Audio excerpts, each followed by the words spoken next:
And then in the other semifinal, we have the Battle of the Americans. The overwhelming favorite coming into the tournament, the highest ranked player here, the freshly 20-year-old, ranked 28 in the world, Lerner Tien. He came in as like a plus 100 favorite into the tournament. He's now taking on Nishish Basavareddy.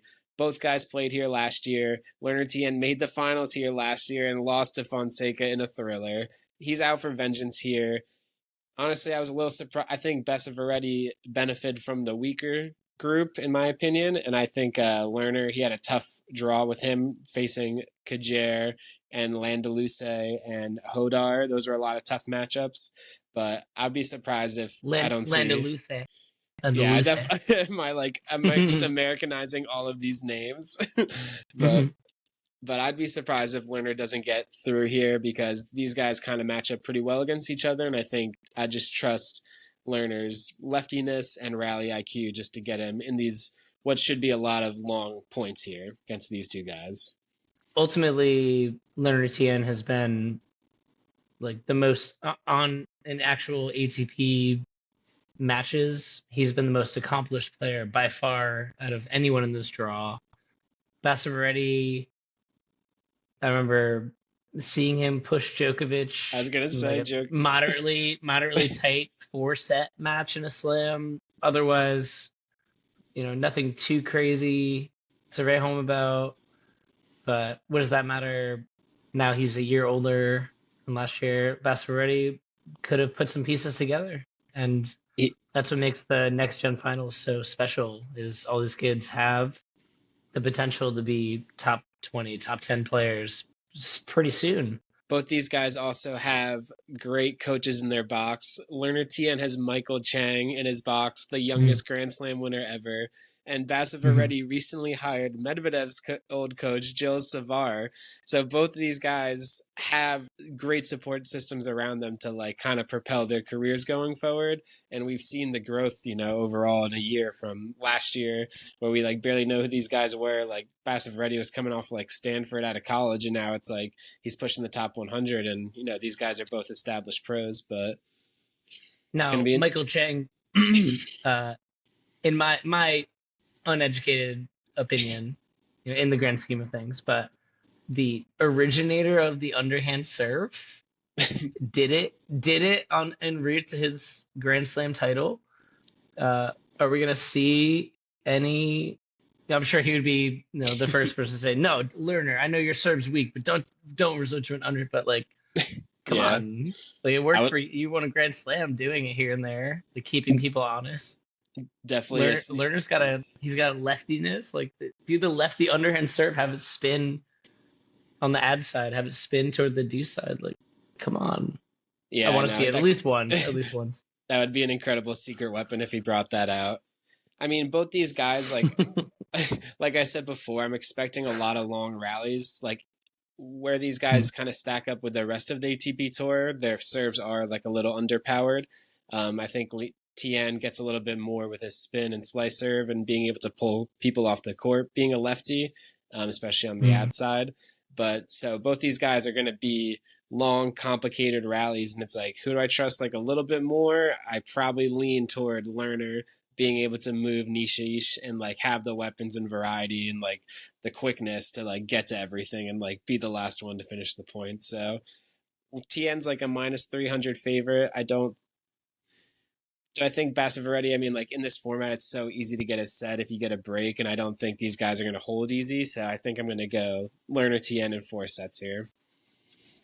Yeah, it's a safe bet that Tien's going to win. I would be shocked if, since this next gen format started, that it was fast 4, 3 out of 5. Almost no matches have been like just straight 3 sets. It's so hard. Right. Like it's almost always, randomly this guy got 1 break, so he wins the set 4-2. Yeah. Because it's normally when you're playing first to 6-1 by 2, okay, they got the break at 3-1. Even if they get to 4-1, 4-1 is never real. Exactly. Right. So then you hold, you get that break, and then all of a sudden it's back to 4-0. Yeah, but like here it's like 4-1 is so real that it's over. Right? Long time. podcast listeners will get what we're saying there. But Yeah. and it's even quicker with the no ads, because at 30 all, if you get to 40-30, that's 2 game points, or 2 break points either way. Like, I saw one set, it literally lasted 16 minutes. I was like, if you go to the bathroom and come back and like don't check it on, it's like, wait, we're in the 3rd set already? Like, these matches are fast, and the sets aren't that many points long, so anything can happen. And these guys aren't like, there's not one Alcaraz that's just way better than nobody can even play with him on the court. Like, these guys can hang with each other for the most part, and we're splitting hairs here. And we like learn because of experience. I don't know where Tien is in the rankings. I forgot to look at that. I would assume that he might be top 100 though. He might be like 90. He's top 20. He's right now at 28 in the rankings, actually. So he's got Oh my God. Yeah, I would have to go back. That's insane. I know he has a lot of points when he beat Medvedev at the AO, and I'd have to go back to see what other tournaments that he did well at. But yeah, he's not. That's surprising. Top 30 pleasantly surprising to me. Top 30 is crazy. Yeah, he's like the youngest, highest ranked American we got right now. That's under 20. Wow. So he's a prize. He's a prize prospect for us Americans. We got to back our boy Lerner. That's awesome. I see Prismich that was in this. I can imagine that he's also top 100. Yeah, he's 128. Blocks is no. Yeah, let me just run down it. Tien is 28. Blocks is 116. Prismich is 128. Landaluce is 134. Mm-hmm. NBK is 136. Basavareddy is 163. Hodar is 168. And then the 18-year-old Justin Engel is 187. So, like we said before, wow, you would not have known when you're watching these matches. You would not know that Tien is like 100 spots up from everyone else in the field, roughly. That's really surprising, and again, pleasantly surprising. Good for our boy Lerner. That's awesome. Yeah, seriously. Like, it was around this time last year. AO is a month from now. Around this time last year, he just broke through.